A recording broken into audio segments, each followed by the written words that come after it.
Now, before I go on with the any more of adding some detail to this panel, because right now it's just a sheet of rusted metal. Um, and again, pardon me for my cough. I'm going to the doctor first thing tomorrow morning. Um, again,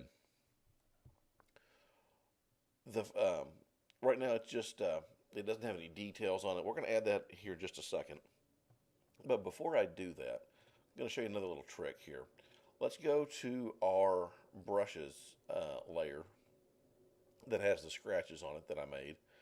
I'm going to duplicate that layer and I'm going to bring that up here. Not a whole lot happened. Now, when I painted these brushes, I had it set on the default black and white colors. What I'm going to do is I'm going to go back to my default colors here. Actually, I didn't even need to do that. What I'm going to do is if we make all the other layers invisible, you'll see that I painted this in black. What I'm going to do is I'm just going to do Command I, and that turns everything the photographic opposite. Black becomes white, red becomes green, so on and so forth. So see now those scratches are white. What I'm going to do is I'm going to go to my move tool here. I'm going to move them down 1 pixel. I'm going to move them to the right 1 pixel. And I'm going to turn the opacity down to either 10 or 20%.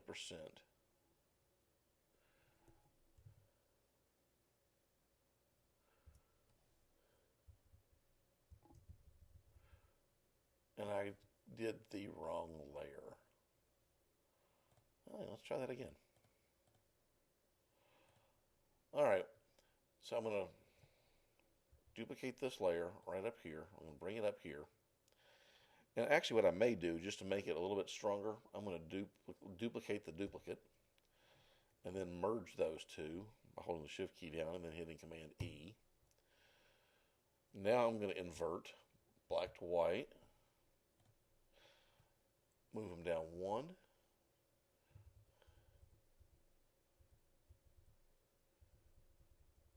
Okay, I don't know why. Okay, move them down 1. There we go.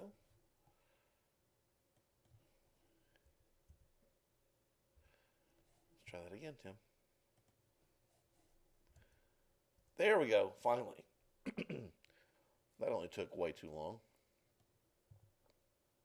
All right, yeah, 20%.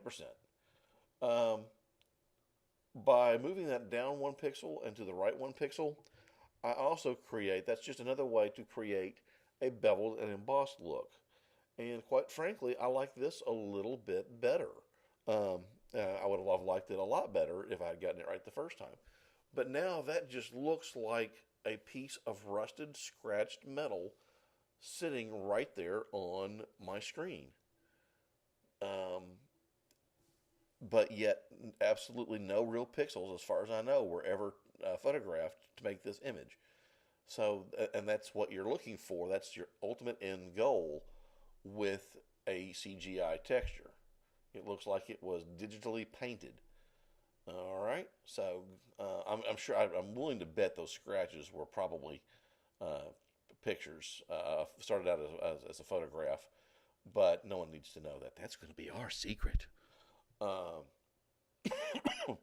it would have taken just forever for someone to actually make those.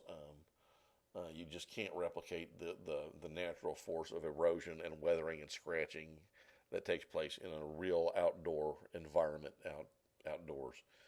If someone actually did come up with that, then she's a genius, and I wouldn't say it's impossible. It took a lot of time and talent if she did it. Oh, and I forgot to put her name out there. I still need to do that. Okay. So there's that. I'm just going to leave that where it's at, though. Actually, no, I'm not. I'm going to go ahead and merge that with this layer to get us a. What are you doing? I'm going to do a composite layer. That's always safer. So there's my composite layer again.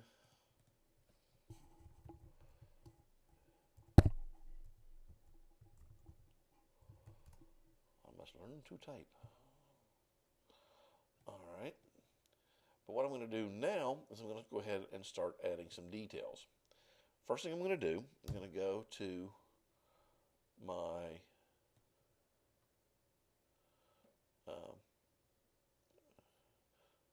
marquee tool here, and let's see, we'll go with about 60 width. What I'm going to do is I'm going to start putting in some seams and some bolts. Very easy to do. I'm going to do, actually, no, I can't do math right. I want it 60 wide total, so it's got to be 30 wide.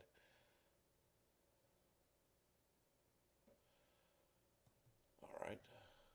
So 30 on each side, because when it tiles, that will make a total width of 60. And if you notice the numbers down here at the bottom right of my marquee selection, that tells me how wide my selection is. So boom, 30 on each side. Happy, happy, joy, joy. I'm going to hit Control J. Wow, wasn't that exciting? Are you not entertained? Well, get ready to be entertained, because what I'm going to do, again, just throw on some outer glow.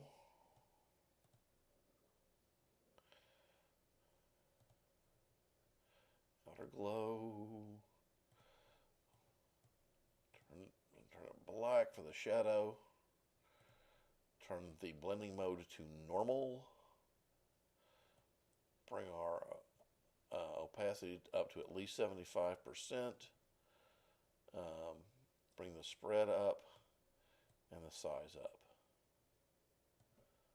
Now, look at that.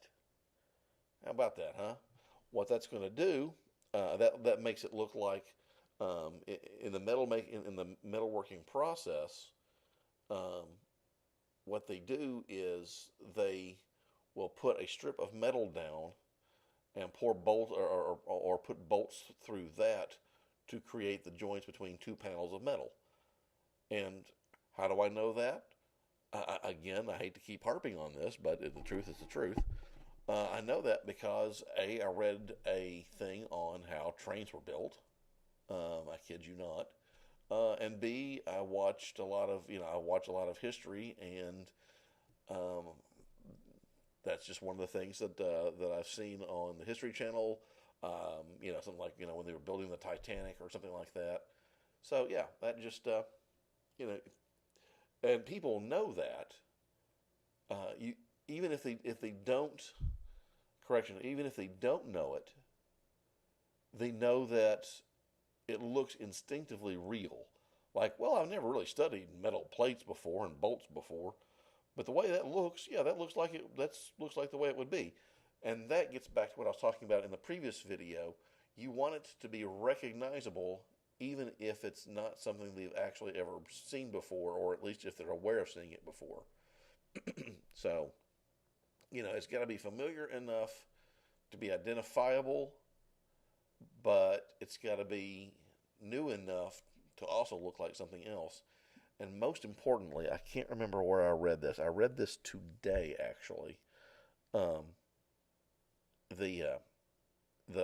was a set designer like Ridley Scott, and he said the best thing you can ever do for as a set designer or in video games as a texture artist is to make the background not stand out.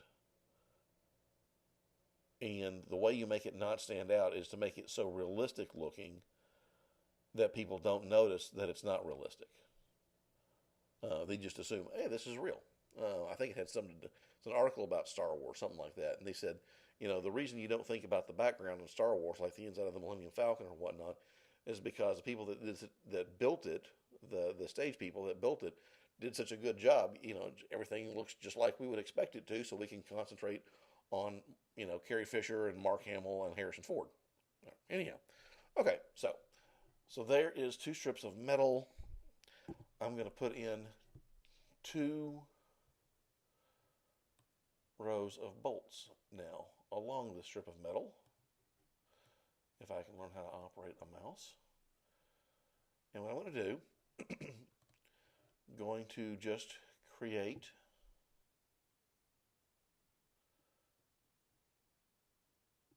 an elliptical marquee here. Go to the paint bucket tool. Fill that there. That's a little bit too big.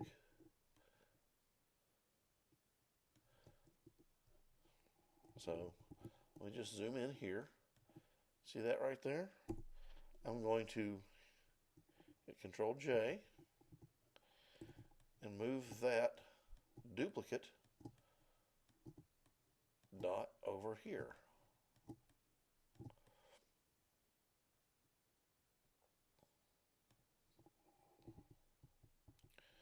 So now I've got those two dots. I'm going to combine them. And I'm going to duplicate it again, Control J. And I'm going to hold the Shift key down on my keyboard, and then I'm going to move the arrow key down 1, 2, 3, 4, 5 times. I think 4 looks better. 4 times. I'm going to combine these two layers. I'm going to duplicate them again, Control J. 1, 2, 3, 4. Oh, yeah, 1, 2, 3, 4. 1, 2, 3, 4. See how I'm just constantly, again, multiplying. 1, 2, 4, 16. 1, 2, 4, 8, 16, so on and so forth. That's just a good way to make lots of copies of the same thing over and over again.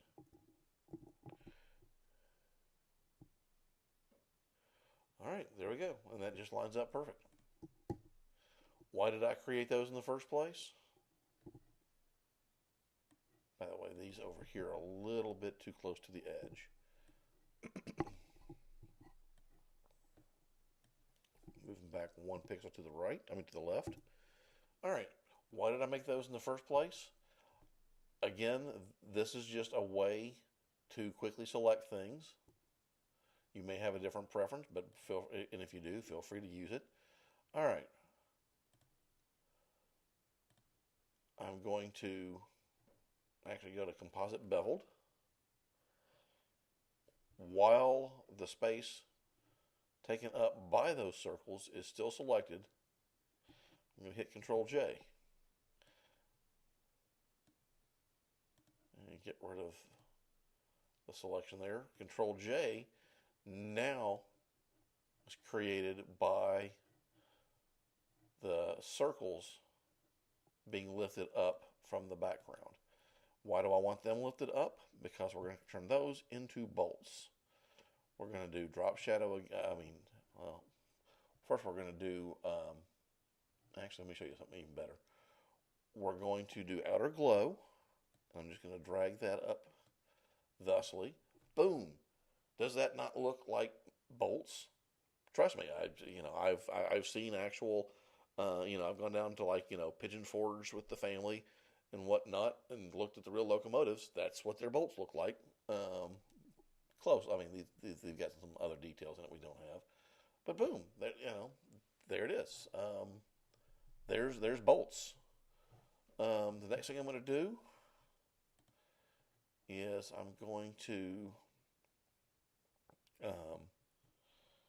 let's see here. What's the best way to do this? Oh, I'm going to create another layer. And this whole thing was 800 by 800. I'm going to create, on this particular new layer, I'm going to create something that is about 398 pixels tall and 800 pixels wide. And this is going to be just a join. I'll show you what that means here in just a second. And inside this area, I'm just going to bring a gradient in thusly. And I'm going to start from the bottom,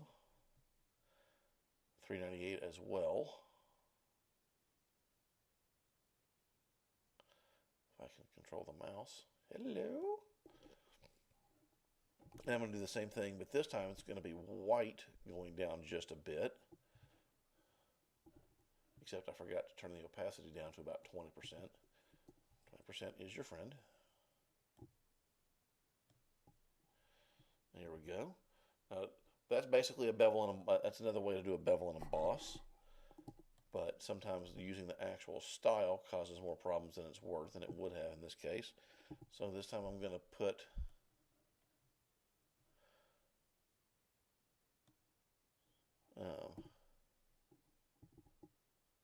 use a paint bucket. I'm going to go with black again. This time I'm going to make it 80%